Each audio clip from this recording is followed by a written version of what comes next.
From far and wide, Oilers fans, this is Dolynny TV. And welcome back to another edition of Edmonton Oilers discussion here on Dolynny TV following, well guys, another crap kicking of our Edmonton Oilers. That is a very, very recent, terrible pattern we're making a habit of for whatever reason. I don't even know how to best describe it. A seven goal loss again. Like, come on. It is just shake your head time.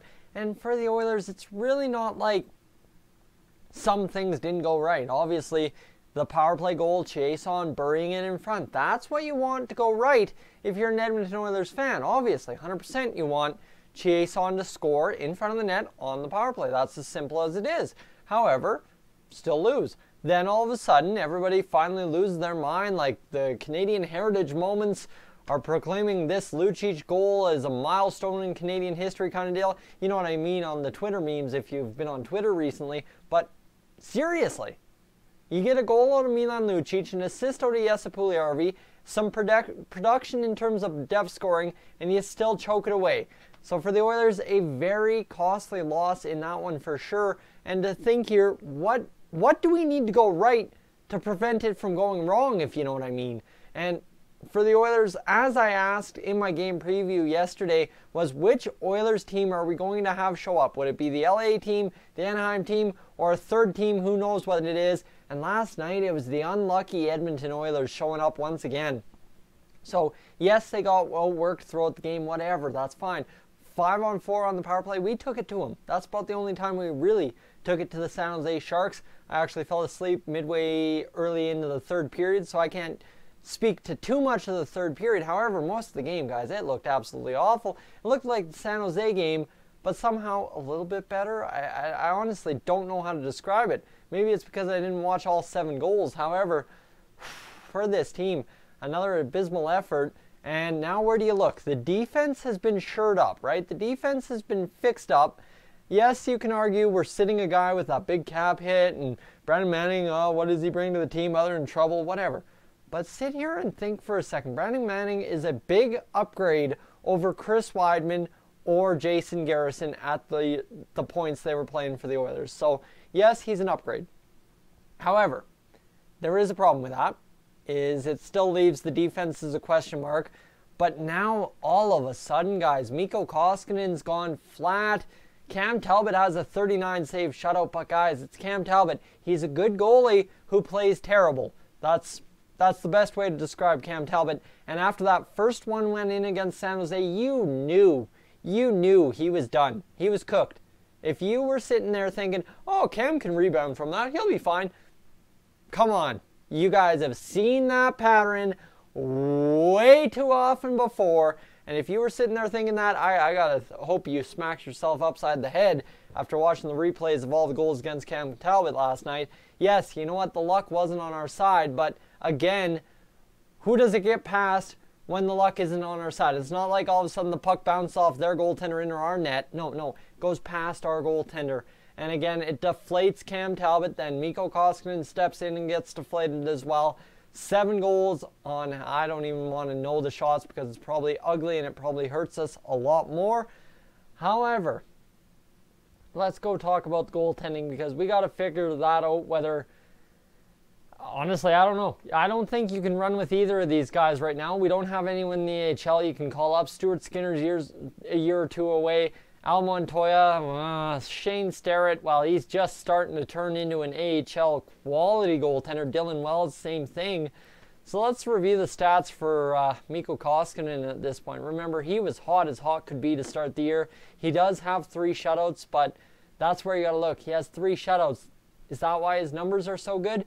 3 of his wins are shutouts, so regularly without those shutouts, he's a 9-8-1 goalie, so 500. However, 56 goals against in 23 games played for a .272 GAA. Okay. Sure, let's go with that. Now, his save percentage is a .913.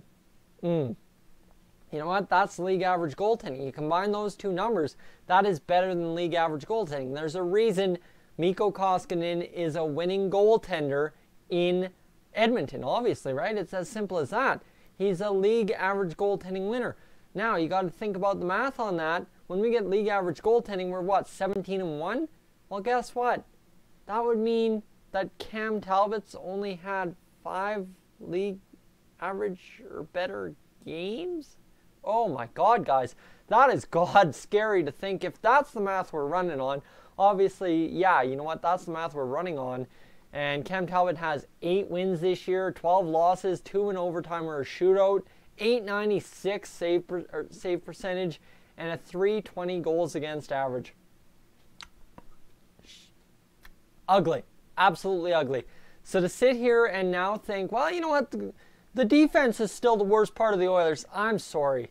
You gotta sit here and do something about the goaltending. And you guys can go back to a video I said we don't need to trade for a #1 goalie quite yet.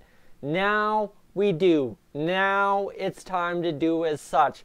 The Oilers were getting decent goaltending out of both of those two at that point. Mikko Koskinen had taken over the starter's role mid to early December.